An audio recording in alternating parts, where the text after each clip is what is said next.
Hey, folks, today is September 18th, 2018, and this edition of Roland Martin Unfiltered, a packed show for you.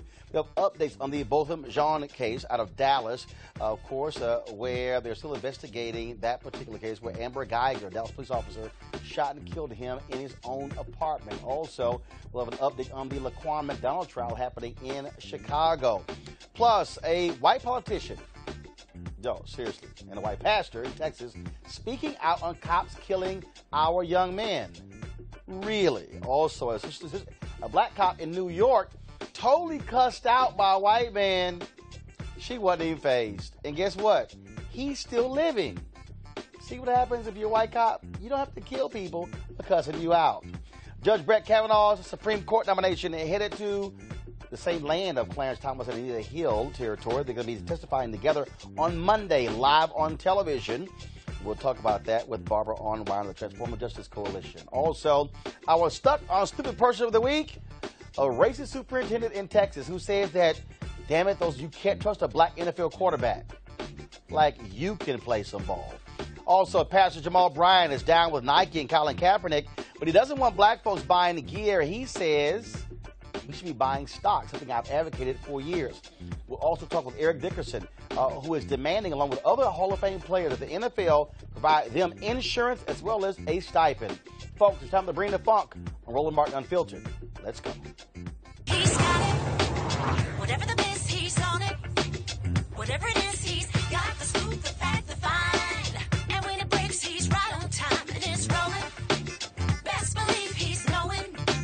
Putting it down from sports to news to politics. With entertainment just for kicks, he's rolling. It's on go, y'all. It's Roland Martin, yeah. Rolling with Roland now. He's funky, he's fresh, he's real, the best, you know he's Roland Martin now.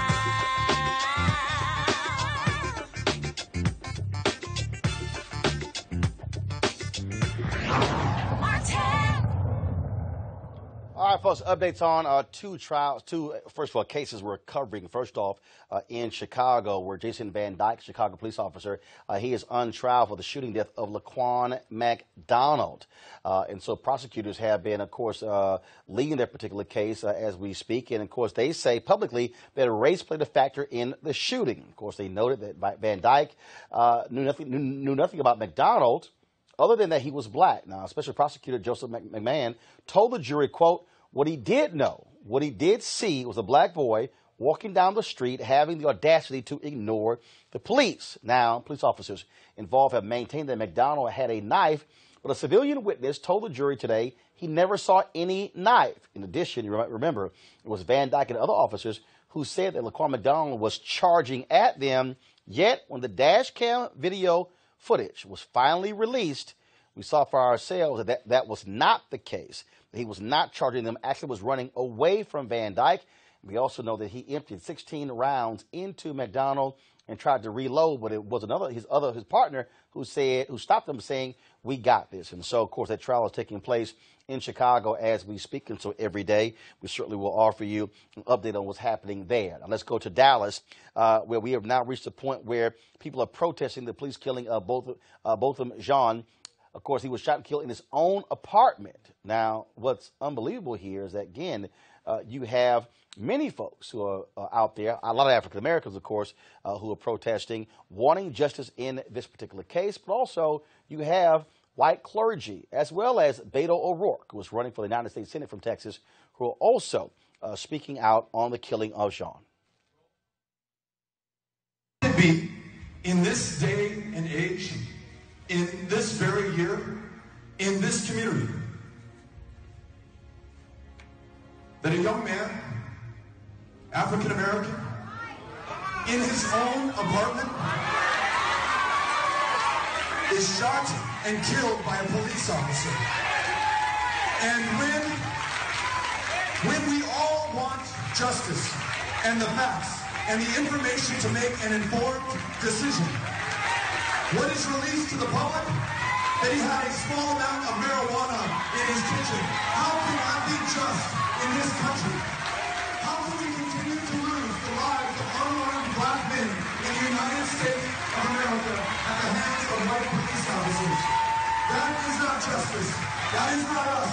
That can and that must change. Are you with me on this?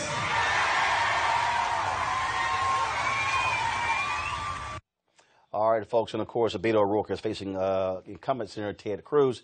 Latest Quinnipiac poll shows O'Rourke down 9 points, although another poll showed them in a dead heat. And of course, among African Americans, 97% of black voters in Texas are supporting Beto ORourke compared to 3% of African Americans supporting Ted Cruz. Now let's go to, of course, also now, you know, of course, there are some white pastors who've been out there in front speaking out on behalf of Botham Jean, the case as well. And so here's Pastor George Mason of the Wilshire Baptist Church in Dallas on Sunday for speaking on this very issue. Nonetheless, the preferential treatment of the officer by the criminal justice system reminds us that justice in this city, in this country, is still not colorblind. Whether you are white or black or brown or blue. And then the smear campaign of the dead man's character started immediately after his funeral, which is a long and nasty practice used against people of color to gain sympathy for the defendant. Lord, have mercy. I sat for 3 hours Thursday in Botham's funeral service, thinking how touched I was by the faith of this man and of his family and of his church community, and also thinking, I don't want to have to attend one more of these funerals ever again in my entire life. So Shawn King, of course, had that video on his Twitter account, so we appreciate that. And so glad to see, again, these pastors speaking out. Not all cops act a fool when it comes to being confronted by citizens. Here's a video that's gone viral of a black cop in New York who pretty much just ignored this dude who was yelling and screaming, calling her the N-word. Press play.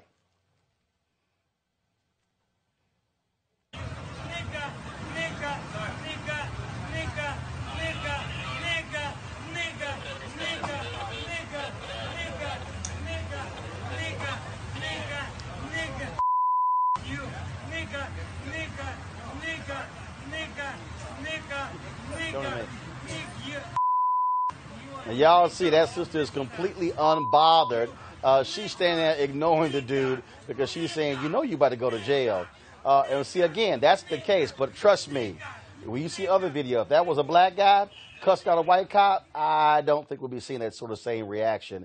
And so all she did, she was focused on chewing her gum while he was sitting there sounding like a damn fool. And so that's what happens in those cases. And so there is a way to handle folks when it comes to how they talk to you. Hopefully some other white cops will learn exactly what that means. Now on to another big story today, folks. Brett Kavanaugh is facing lots of heat when it comes to a woman who says that he sexually assaulted her when they were in high school. Dr. Christine Blasey Ford, because she's accusing him of sexual assault, and both of them are set to testify on Monday before the Senate Judiciary Committee. It will be carried live. The Democratic leaders are requesting more time for the FBI to investigate the allegations, but Republicans want this over as quick as possible because they desperately want to confirm him for the U.S. Supreme Court so he can be able to begin to hear cases in October. They also, of course, want him on the court as fast as possible because they want this done just in case they lose control of the U.S. Senate in November. And so the question is, what can we expect to take place? Joining us right now is Barbara Armand. She's the Executive Director of the Transformative Justice Coalition. Barbara, glad to have you back on Roland Martin Unfiltered. So what's interesting here is that she sends this letter this summer to Senator Dianne Feinstein. They held on to it, and then they revealed it after the confirmation hearing. One, do you believe that was wise? Because now they're being criticized as saying, well, you're throwing a Hail Mary, trying to keep him off the court. If you have this letter, why not release it earlier? Well, I think there were so many issues they had to deal with at first, like all these documents that are still missing. And I don't blame them for wanting to focus first on the process, the procedures, all the things that were wrong about ramming this nomination through. So I kind of get it. Also, I understand how perilous it is for women to come forward and to be heard in these circumstances, and I can see why people wouldn't want to use that unless they had to. Well, she remained anonymous, but it wasn't until she went to the Washington Post to then reveal her identity. After it broke that Senator Feinstein had already released a letter, had made it public that there was a letter. But I do think it's critical to the future of this country that she is heard. I mean, we blew it years ago when the Anita Hill hearings were held. It's time, as Maxie Hirano said today, thank you, Senator Hirano, she said it's time men to shut up and step up and give this woman her time.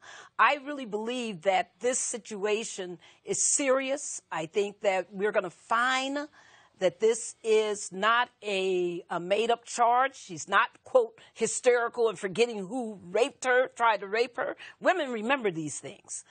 Never forget. So I think it's going to be, quite the hearing on Monday. Now, both of them will be testifying. Yes. And they're not allowing any other witnesses, anybody else to corroborate Big mistake. This. They did the same mistake with Anita Hill.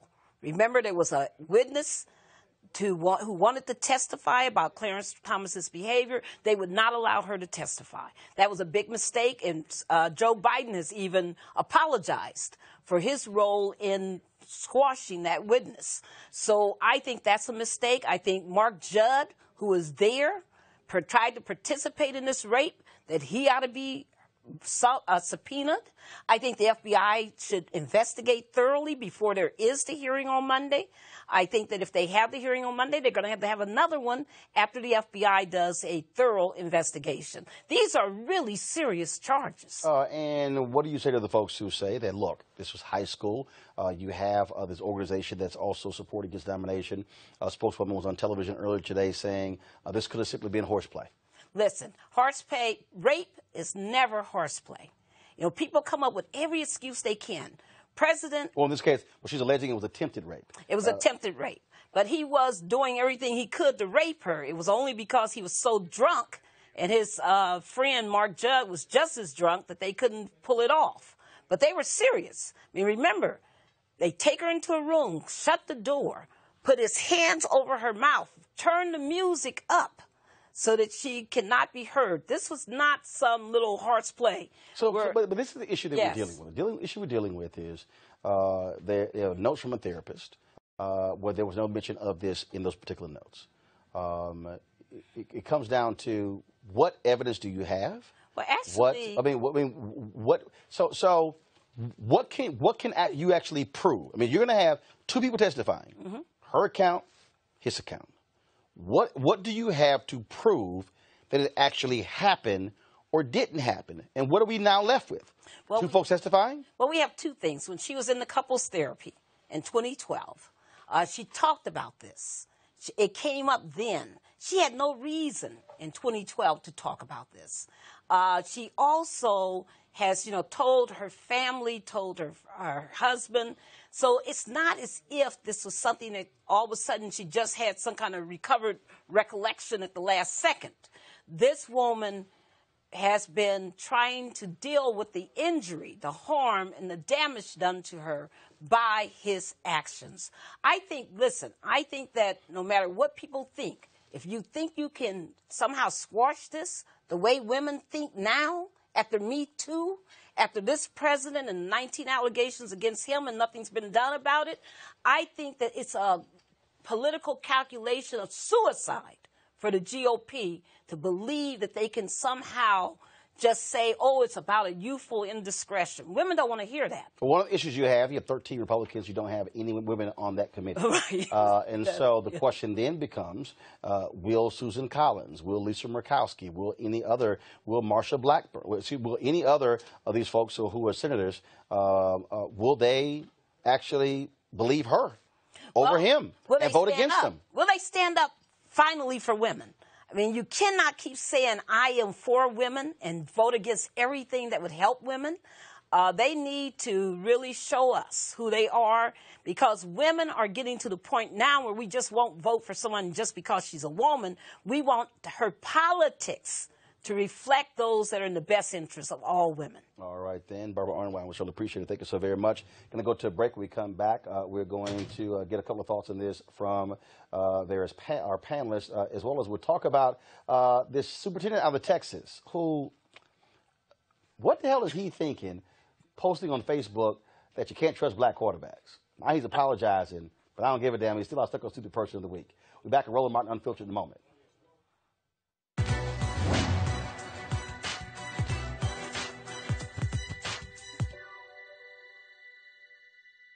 When rungs were missing, I learned to jump. Singer William Warfield.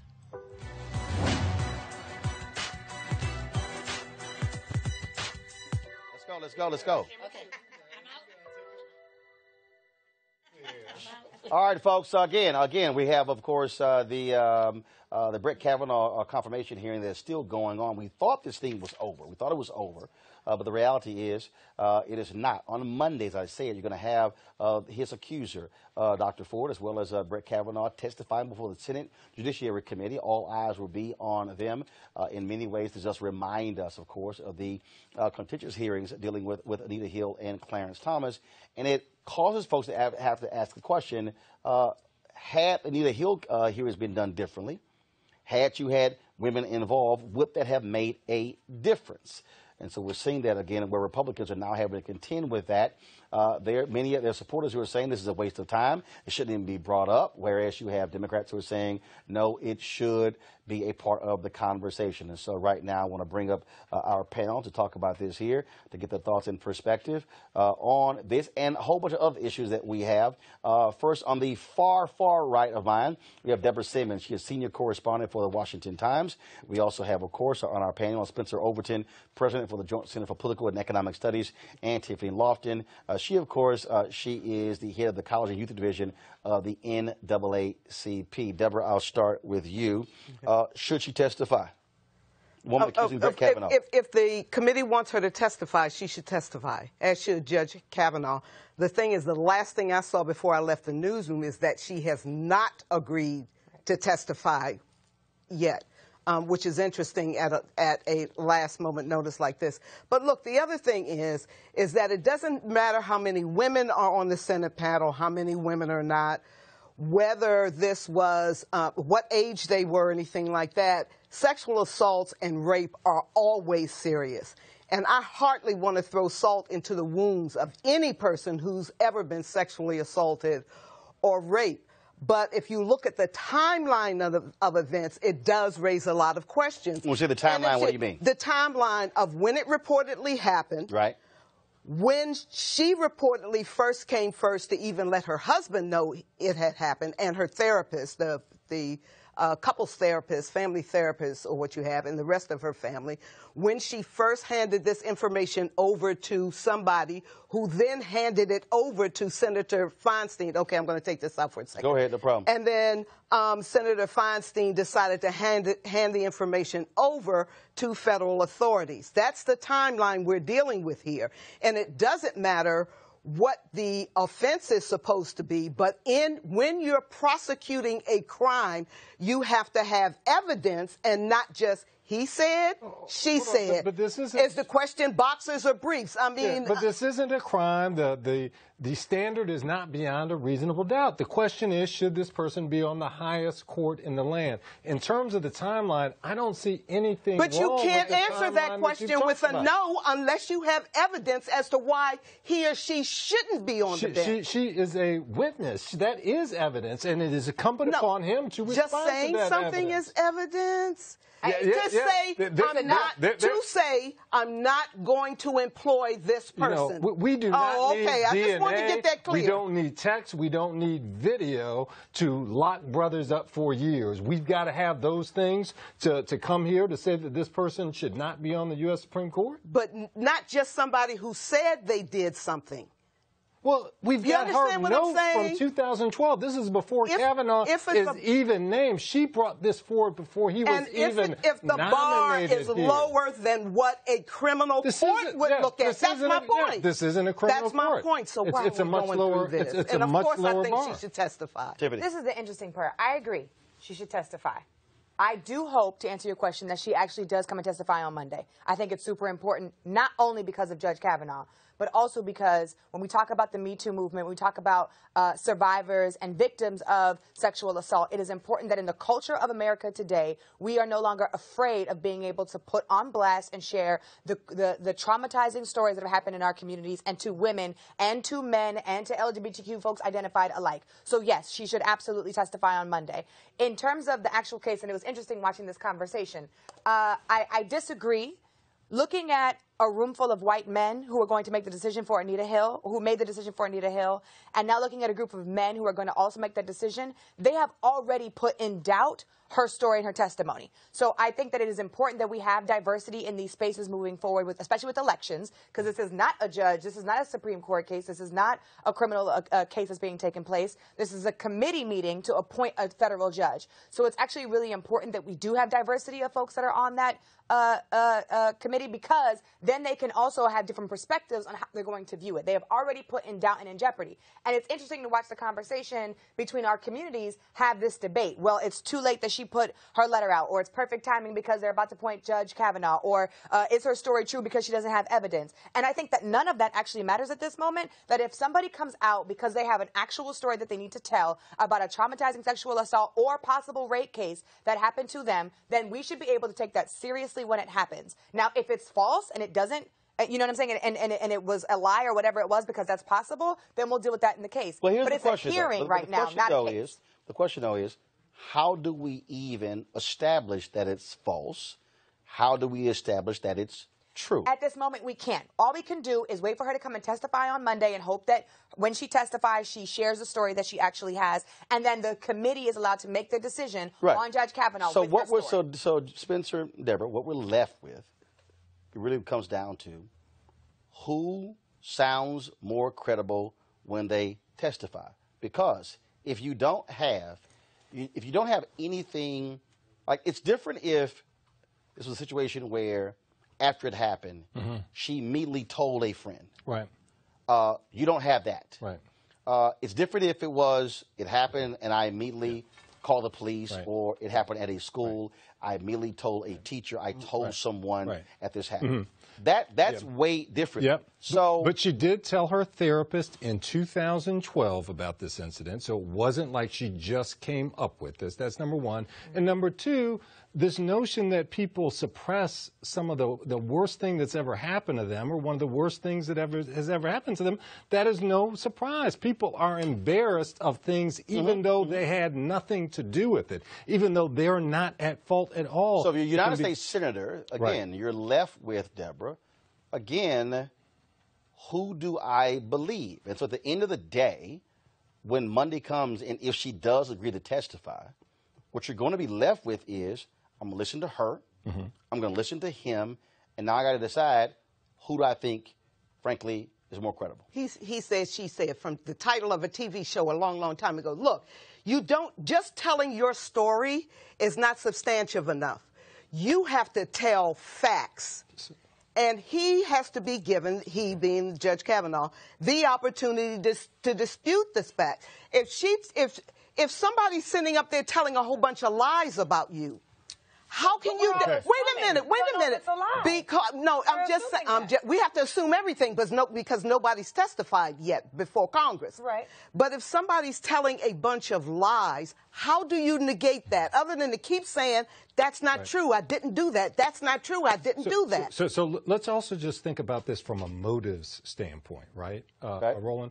We're not talking about a Stormy Daniels who might benefit from media attention by going. We're talking about a PhD professor whose, frankly, credibility is undermined by a variety of people questioning her veracity. She has nothing to benefit here from coming forward, and that's something, and again, I don't want to get into politics of respectability and the stature of different folks and all that other kind of stuff, but I'm just saying that This woman has nothing to benefit from coming forward, nothing personally to benefit. She could write a book. The last thing that I'll say is, and a lot of people have written books, the last thing that I'll say is... professors have to keep to their tenure. That's how they get tenures. They don't write books on being assaulted. Let me tell you something. For the last 6 years, I was a teacher union organizer, so I know a lot about the education field. I know who you are. So what happens is, I think that despite whether or not her story is true, false, she testifies on Monday or not, Judge Kavanaugh is still unqualified in my opinion. So for us to have that conversation, but nothing to do with this situation. Either or, whether it is the situation or not, I think that Judge Kavanaugh should still not be appointed to the federal Supreme Court. Period. So yes, this story may or may not be true, but he's still unqualified to be the Supreme Court justice. All right. Well, we'll certainly see what's going to happen on Monday. So we'll be following this over the next few days. All right, folks. We have a great feature here. We call this our Stuck on Stupid Person of the Week. Get ready to play the. We also got a little cute little stinger we have for this because you know that really got some really dumb people. Can't wait. Y'all ready to play it? Yeah. Stupid! So, there's a guy named Lynn Retton.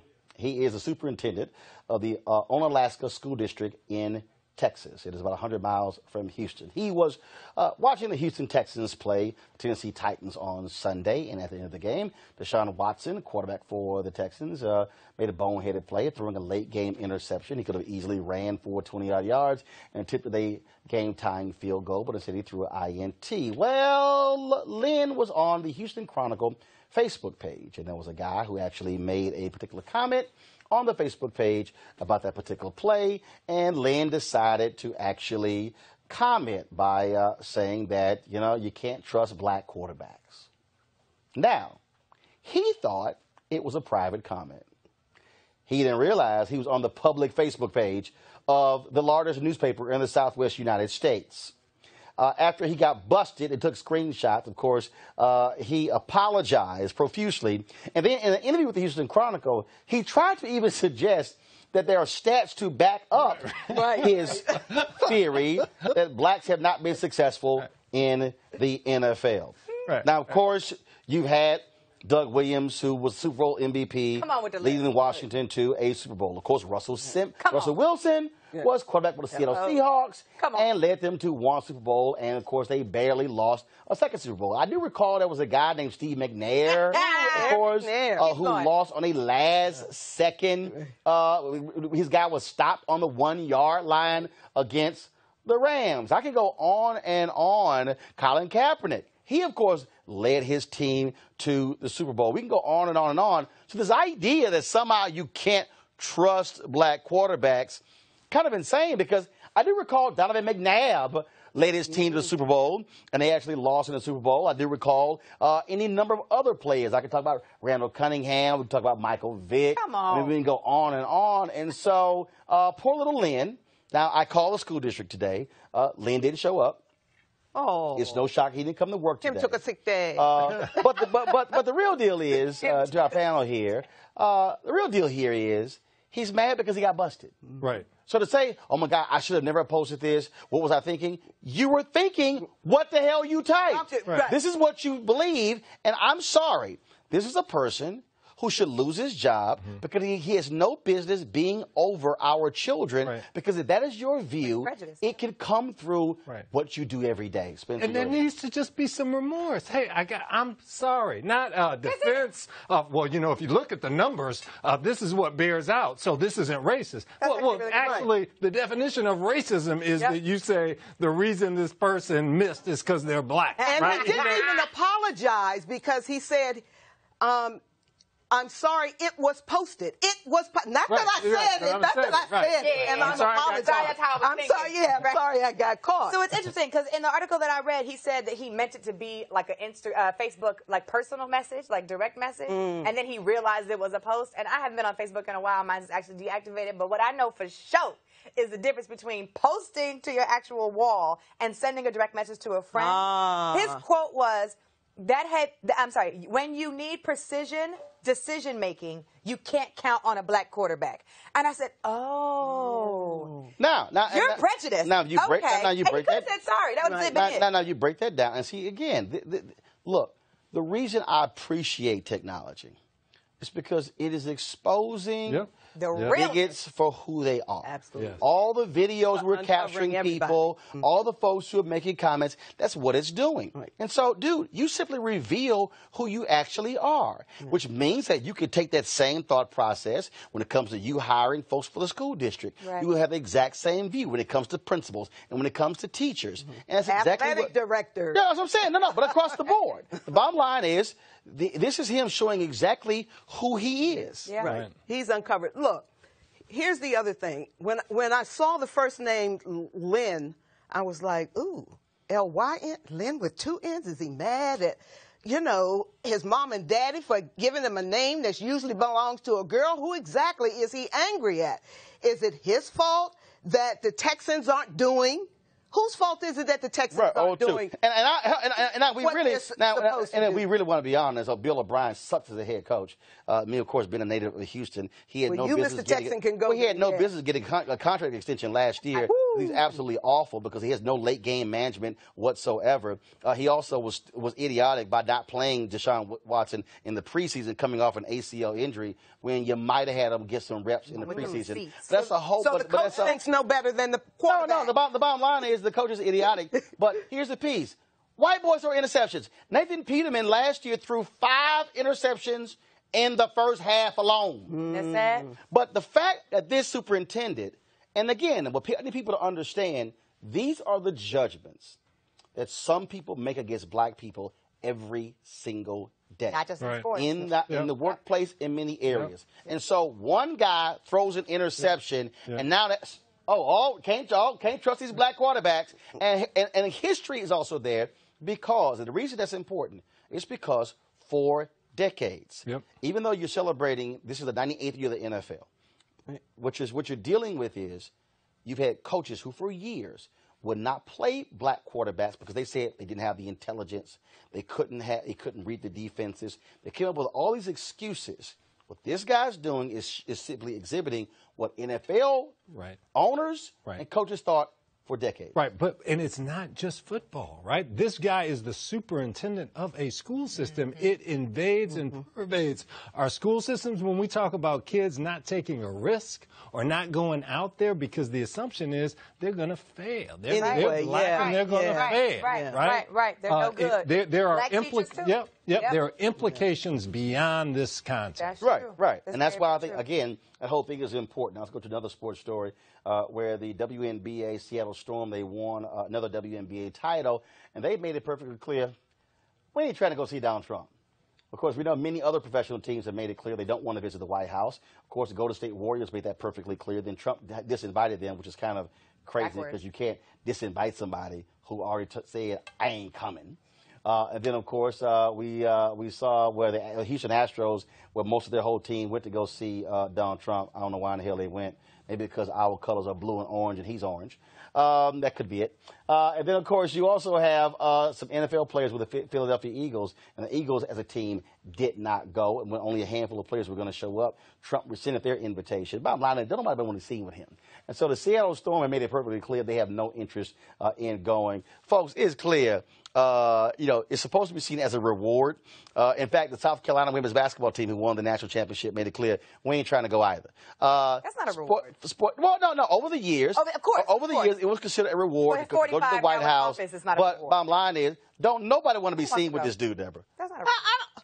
Do you think he really cares? The man is not into sports anyway. Oh, no, he does care. His ego. His ego. No. As long as he keeps those cell phones and he can tweet when he wakes up in the middle of the night because his warm milk didn't kick in, he doesn't really No. When the Boston Bruins went for winning the NHL championship, he made a big deal out of it. And in fact, I'm not saying he won't make a big deal if somebody. It does matter because he hates rejection. He hates rejection. His ego hates rejection. He's the type of man similar to like we had as a mayor in this city. They're not into team sports. Oh, no. His ego. Deborah, I'm not saying his he doesn't have an ego. He does hate being rejected. Oh, by the way, and the Seattle Storm did previously win a WNBA title. And, of course, they had no problem going to the White House to be with President Barack Obama. I think we have video or a photo of it. What you got? Right, so that's them having some good time. Donald will never get to see that photo right there. But again, go ahead. The sad thing is this, is that yes, he hates rejection, and when they don't show up, somehow on Twitter, he makes it their fault. Like, it's like, actually, I didn't want you to come anyway, and that's how you know it hurts his ego in the first place. Even when I saw the Warriors do it, and he came at Steven and everybody else, and he was like, oh, I actually didn't want you all to show up anyway, it's a rejection for him. So what I can't wait to see is the chart of presidents, who got invited when they won their championship, and who decided that they weren't going to come, and which president had the most favorable response to those invitations. Well, it won't be in print because that costs too much money. It'll be online somewhere. Can't wait to see it. Can't wait to see it. All right, folks. Of course, we're going to go to a break right now with our HBCU Giving Day. So pull that up, please. And then we're going to come back and we're going to talk a little bit about Nike, Colin Kaepernick, a couple of stories pretty interesting there. And so here we go. We'll be back in a moment.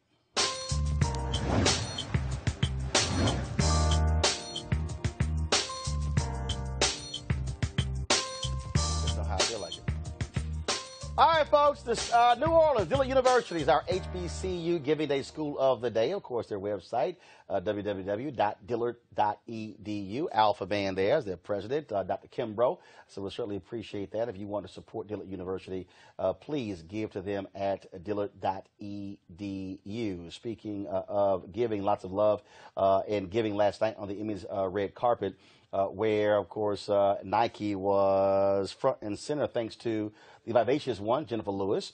Of course, she is from Blackish. She wore Nike to the Emmys last night with a shirt and shoes as well. Y'all got a photo? It was bedazzled. All right, well, go pull it up then. I'm talking about it. Let's go. Pull the photo up. Well, I am so wearing Nike tonight to tell them how proud I am of them for supporting Colin Kaepernick and his protests against police brutality and racial injustice. I speak to the millennials tonight to tell them they are not alone in standing up. We're right behind them. Their ancestors are behind them who took 2 knees and 2 hands, picking cotton. And on Saturday night at the Congressional Black Caucus Foundation's Phoenix Awards, Congressman Emanuel Cleaver, of course, had the audience hooting and hollering when they were all being introduced, and this is how he walked out. Congressional District, serving Congress since 2005.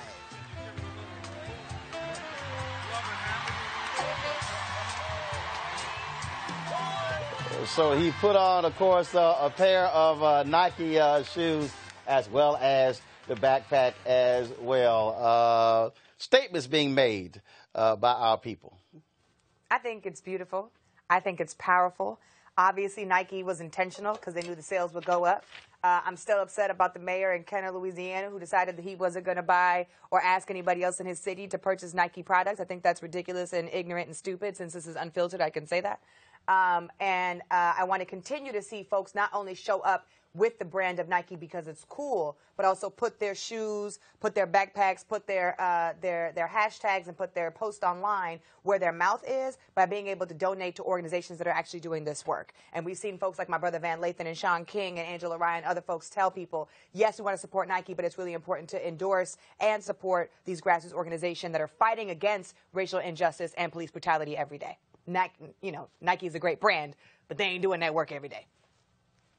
The bottom line is I think a point you had raised, and that's about buying stock in Nike, because there are 2 brands about Nike. It's the Nike and the swoosh, and there's the Michael Jordan brand, which is a whole totally different thing. And Michael's been making money off of it ever since. And we need to figure out a way how we can make money helping Nike make money, how we can get a share of those dollar bills. That's one of the things we want to talk about right now, of course, Yeah. because that's something that I've talked about Yes. for years on Washington Watch and on News One now, even now, even in the speeches. brand of college. And it was a couple of weeks ago, Pastor Jamal Bryant was discussing this at his church, and he talked about that. We're getting him on the line any moment now, folks. Let me know where he is. And the reason, and John Hope Bryant, of course, with Operation Hope, tells a story as well. That when there was a group of young men who were sort of arguing back and forth about clothing and style, and so John said, "Well, here's what I'm going to do: give each one of you guys $200, and you get to decide how you want to spend it." and a couple of brothers were saying, "Oh, I'm gonna go buy me these Nikes," and so and they were dissing his other young brother because he was not going to do that. And John tried to step in. The brother said, "No, Mr. Bryant, it's cool." He said, "I want them to go buy Nike because I'm going to take my money and go buy some Nike stock. So as these fools keep buying shoes, my stock is going to appreciate and keep going up as a result." He says, "No, leave them alone. Let them do exactly what they're doing." And that to me, again, changes the conversation. I've said for years that, look, if you want to help your child out, go get you a Nike box, empty it, and then put the stock certificate in that box to get them to understand, because Nike stock initially went down, but other apparel company stock went down, of course, right after they made the announcement of Colin Kaepernick being the face of their Just Do It campaign. But in 2 weeks later, it's actually hit its highest ever, $83.30, which shows you, again, that they understood the call they were making, Spencer, that they were not worried about the initial backlash from right-wing folks and Donald Trump. Right. It's the right thing to do, but it was also the right thing to do economically. The big thing in terms of our folks is that we definitely, have been consumers, and how can we be both owners and producers? And that's what comes into play when we talk about owning stock and also owning businesses, right? That's right. And recognizing our own political power and economic power is that the power of the black dollar still matters, and us being able to show that their stocks can go up because we invest in people who support our social justice activists, agendas and movements is really important for us to understand. And just remember, it was only 20 years ago when our young boys, black boys and men, were being killed in alleyways and on the street because they had on a certain pair of tennis shoes. $200, $150, $200, $250 tennis shoes that they were being slaughtered and killed for on the streets of our cities, largely by other black folks, because they had on a new pair of Nikes. Let's go to our video right now. It's Pastor Jamal Bryant. Pastor Bryant, how you doing? Doing well. Good afternoon. And so a couple of weeks ago, as opposed to folks running out buying Nike gear, you made it clear that your members should be buying Nike stock.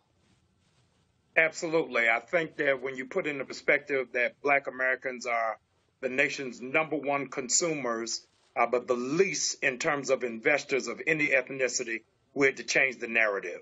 So in between all three of our services, we have African-American stockbrokers helping our members to open up portfolios for their children, particularly their sons, to just tell them the amount that you would pay for a pair of Jordans, use that to start an investment portfolio for your children. And it was an overwhelming success. How was it received? Because obviously that's a whole different thought process. Some people are all about looks, all about clothing, and how other people receive that. That they're not necessarily seeing the value, if you will, of a stock certificate. Here's what's amazing, Roland, is all summer I've been doing a series called Getting Out of the Red, Ridiculous Economic Decisions, about investing, saving, and entrepreneurship. And the Sunday before Nike made the announcement, I ended the series. So when Nike made the announcement, I said, now we can go from theory into practice. So everything I told you, June, July, and August, let's put it into focus in September. So it was almost serendipitous by God's hand that they were primed for what we were getting ready to do. Henry, go to my iPad. What you will see here, again, we talked about Nike stock. This is the closing bell today. Nike stock is up 2.4%, up $2, up to $85.26. And as you can see from this particular chart, when they were, this was just this morning, how it's gone up. And they have done quite well over the past couple of weeks since the initial decision to align with Colin Kaepernick. I think they are making some fools of folks like Clay Travis, a right-wing sports journalist, and others who said this was economic suicide for them to align with Colin Kaepernick and to so-called diss first responders and police officers. I think that this speaks to what the Urban League has been talking about for years, and that is the spending power of African Americans. State of Black America that comes out annually always gives us a riveting insight on what kind of capital we have if we would just focus it and target it. And I think that the next step that I've been teaching here in Baltimore is not just the investment into Nike, but how do we invest into black-owned companies? Now that your eyes are open, now that you know that it's possible, and you're getting money from the investment and that you see that it works, I pray that this will become a trickle down to have an impact of economic revival in our community. And Jamal, and have you been having conversations with other pastors trying to get them to also have these type of conversations? And again, getting folks to understand, as opposed to buying certain goods, to actually buy the stock of those companies. So when other folks are buying it, they're actually making the money. And this is something you can actually pass on to your children, because you sure as hell can't pass on a beat up pair of Dykes. Here's what's amazing, Roland, and you'll find this funny. I didn't find preachers wanting to become a part of it until they saw that Nike sent me a shipment of limited edition shoes to thank me for having my congregation to make that investment. And preachers started asking, how did you get those shoes? So wait a minute, So you have these preachers who, like young folk, more concerned about the limited edition shoes as opposed to the message that you were preaching. It's a whole nother show, Roland. It's a whole nother show. And in fact, I'm going to go ahead and, of course, let me go to, I'm going to pull this up right now because you mentioned that. Let's see here. I'm going to find that photo. So here we go to my iPhone, please. Oh, God. And so this is, of course, the photo here that you actually, so it was a limited edition Vogue Jumpman 23 shoes. And they sent me those, and they sent me the Kaepernicks. You got to see them, Roland. You're going to be hating. I'm going to get you a pair. Okay, why don't you do that? Since I've been touting, telling black folks to buy Nike stock for at least 10 years now. And so tell Nike to send me some damn stock. I don't want a pair of shoes. Tell Nike to send me. Tell them to send you the stock and send the preachers the shoes. The preachers, that's fine. They can wear the shoes, but I'll go here and I'll keep the stock. That's what I'll do. All right, Jamal Bryant, I appreciate it. Thanks a lot for having me. All right, then. And again, it's one of those things that, we always talk about that with Deborah Owens, America's Wealth Coach, on this issue, again, trying to get folks to understand how do we look at these issues in a different way. And it is amazing to me when you have these conversations because it's like earlier today I had a speech to Home Free USA, which focuses on trying to get folks straight with their credit when it comes to housing, things along those lines. And when we have these discussions and trying to get our folks to think differently, and that's really what this is about. How can you get people to think differently about their economic purchases, about how they actually utilize their money, and also not getting caught up in giving a damn what somebody else thinks. The status thing. Because I don't. I mean, I don't care what none of y'all think. I don't really care. No, I don't. I've never cared. I don't care what anybody think about the car I drive, what I wear. In fact, I remember when I was in Chicago, there was a couple of guys worked at CNN that came to WVON radio to set up my studio. And they were trying to get a car to the airport, but it was late. I said, look, I'll take y'all. We go outside, and one of the guys said, he's like, oh, no, I thought you would have had a BMW or a Mercedes. And I was like, why? I told you the Corolla. I said, well, first of all, just get 32 miles to the gallon. Right. I said, and it's going to get you from here to the airport. To the airport. Safely. And I told him, I said, dude, I will roll up on at a 5-star hotel for a black tie event. And I said, I don't give a damn what nobody think. Right. I said, I don't care what y'all think. And what is appreciating, right? That car is not appreciating at all. It's going down. Right, but I don't appreciate what they think. Right. I mean, I really don't give a damn what somebody else thinks. Yeah, but that comes with maturity. No, it don't. Yes, it does. No, it don't. When you are younger, yes, it does. Tiffany, when you are a kid, when you are younger. This is where you're wrong, Tiffany. Go ahead, tell me. I didn't give a damn when I was 12. Okay. My parents, no, follow me here. My parents, my brother and I, our birthdays are 1 year, 1 day apart. He's November 13th, I'm November 14th. My parents bought us some gifts. And this was when, Jordache jeans, all of jeans, all the rage. Right. It was a single pair of Jordache jeans and 2 polos and a belt. Gave us the gifts, appreciated. About 5 minutes later, I went in their bedroom and said, look, I appreciate the gift, but y'all take these jeans back and y'all give me 3 Levi's. Take these 2 polos back. Y'all give me 5 regular shirts. I'm good. That's I didn't care about the latest tennis shoe. I didn't care. And I would tell classmates, I don't give a damn what y'all think. So And my deal is, that's how I viewed it when I was 12, 13, 14, 15. I didn't care about what other young folks thought. I'm not saying that that's wrong, Roland. What I am saying is acknowledging that there are still young folks, that there are still people, not even just young people. There might be older folks, too, who still care about what people think about them. And their level of self-confidence or their level of worth comes along with what they can buy in material. But which is why capitalistic society. No. When I was a kid and I was in middle school, my first pair of name brand shoes, my mama bought me Payless my whole life. Right. I said, Mom, people are beating me up, people are making fun of me at school. I have to have a pair of name brand shoes. My mama said, you ain't getting a pair of name brand shoes. My friend to this day, De'Ara, sent me her old Nikes that were dirty white with a black swoosh on it and said, go ahead, you can have these. My second pair of name brand shoes came from my friend Aziza Malloy, who gave me her pink Timberlands that were super old. So for some people, all I'm acknowledging is not everybody thinks. No, I understand. And what I'm trying to do is to get us to think that way. And we should. Because when we fall into that trap of giving a damn what somebody else thinks, who ain't paying your bills, not paying your car, I'm like, and I don't really care. Because first of all, most of us are living for folk who don't like us anyway, and we're trying to impress folk who don't like us. I don't care about them damn people. No, you're absolutely right. And I think more people should think that way. I was just acknowledging that right now there's some people who have nothing else to worry about except for what people think about them. Well, you can because guess what? When your life get messed up, they ain't going to be there to feed you, to clothe you, to take care of you, to pass you a test. And I just think we have to learn to begin to teach folks to think a different way. Absolutely. Because as Chuck D said, the only piece of real estate that ain't been sold left is what's between your ears. And if they can buy that, that's where they got you. And I think too many of us are walking around really caring what somebody else thinks about what we wear and how we look. Yeah, I think you're right, but you got to admit that you're somebody who stands up to power, and you're somebody who speaks out. No, I was 12. A unique person. You were unique back then. But literally, again, at that age, I didn't care. Let me ask you this. What made you not care? Because I ain't give a damn what somebody else thought. How did you think that way? Because I knew growing up another kid, you can talk about me all you want to.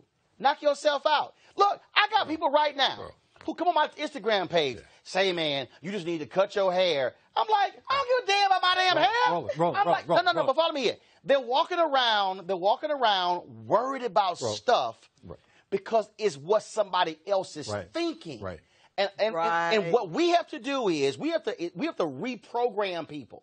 We got to reprogram black people to stop worrying about, well, what is she saying? What is she saying? Right. If you I was in middle school. Dude had an Izod shirt on. And I went, you know that's not a real Izod. I know what you did. Right. Your ass went and bought the little alligator and you sold it on. At the shirt from Kmart. Right. Because the Izod is crooked as hell. Right. I said, I need you to explain to me. Why in the hell you going to spend $35 on a damn shirt? When you take the little alligator off, that damn shirt is $9.99 at Kmart. Or you ask them to spell I was in middle school. And they don't know how. I was in middle school. It wasn't hard for me. I was like, that's a $9.99 shirt. Right. Because that little bitty ugly ass alligator is $35. Nobody is negating that people need to change their mindset and that people need to reprioritize how they think about materialistic stuff in this society.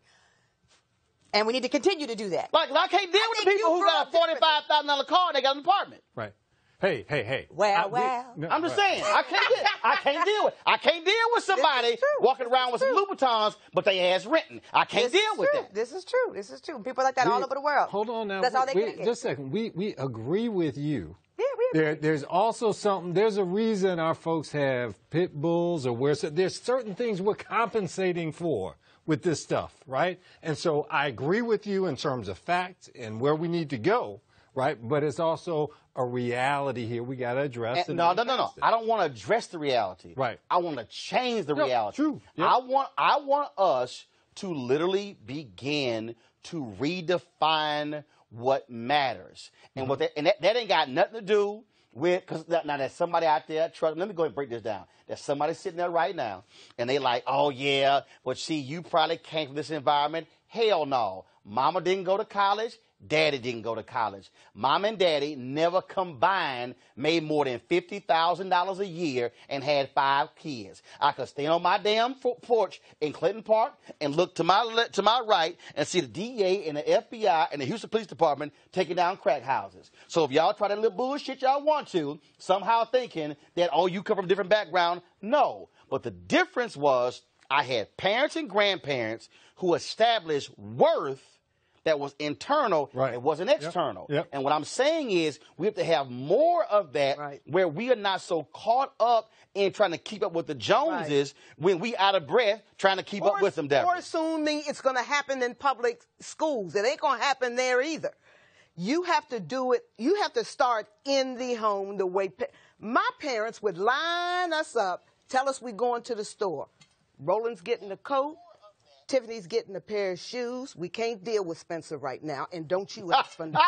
That's the way it went. Spencer left out. Yeah, right. And I get left out because they're not dealing with me. So, but that's the way it is. There were parameters and priorities. And again, I get nice stuff, but look, I remember we going shopping. Dad was like, you know you ain't getting that. Right. Like, Listen, I don't know why in the hell you even picked it up. Yeah. Or I told my daughters, pay less sales brand names. They just ain't the brand names you find in Bloomingdale's and Nordstrom and everywhere so else. I'm going to close this out. Y'all go trip out. So y'all remember Cherie used to work on News One Now?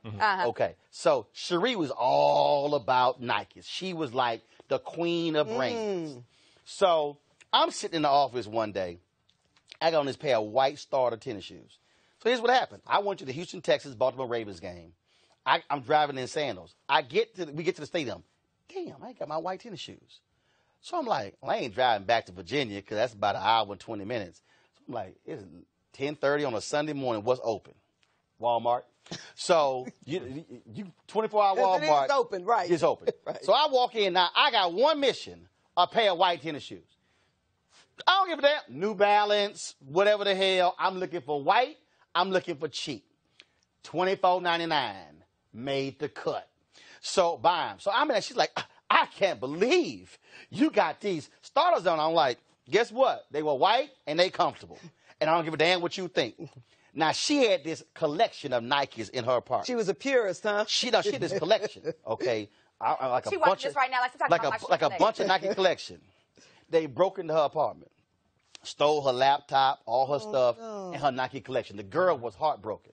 And I said, now see, had your ass had some Nike stock, they could have stole a certificate, but you still had it. And I said, and I get people who collect the whole Nike shoes. I said, but the reality is, you see this whole thing is just, no, it's about Nike. I said, baby, it could be Nike, Adidas, New Balance, Under Armour, Reebok. I don't really care. Guess what? They were white. That's all that mattered. And they went to outfit.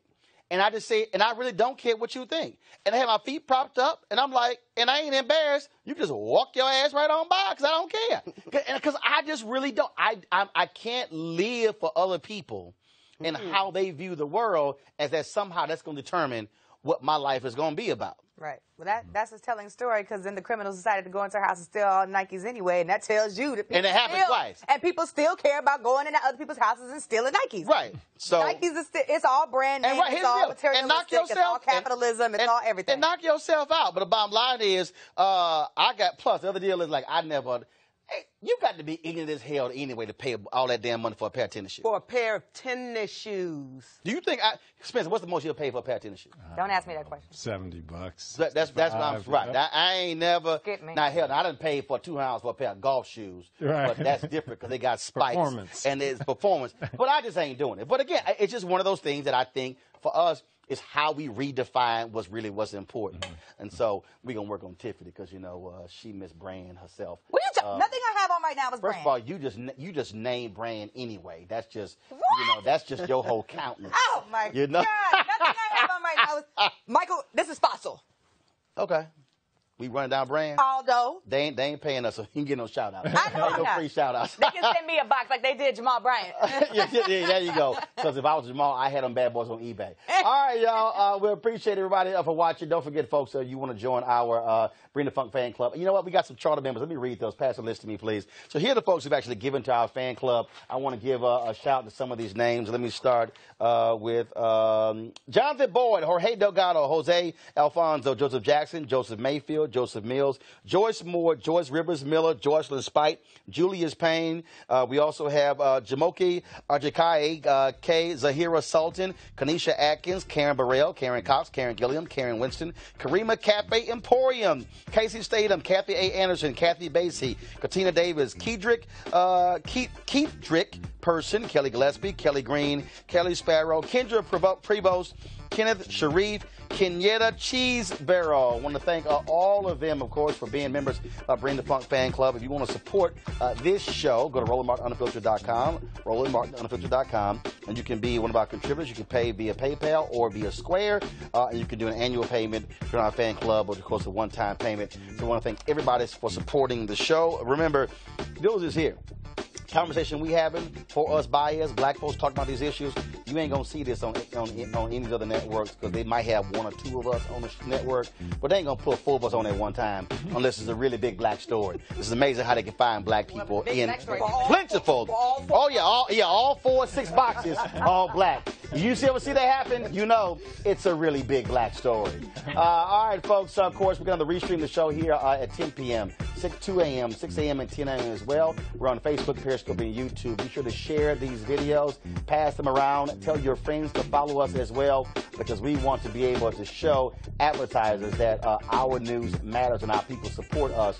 So that's why this is important.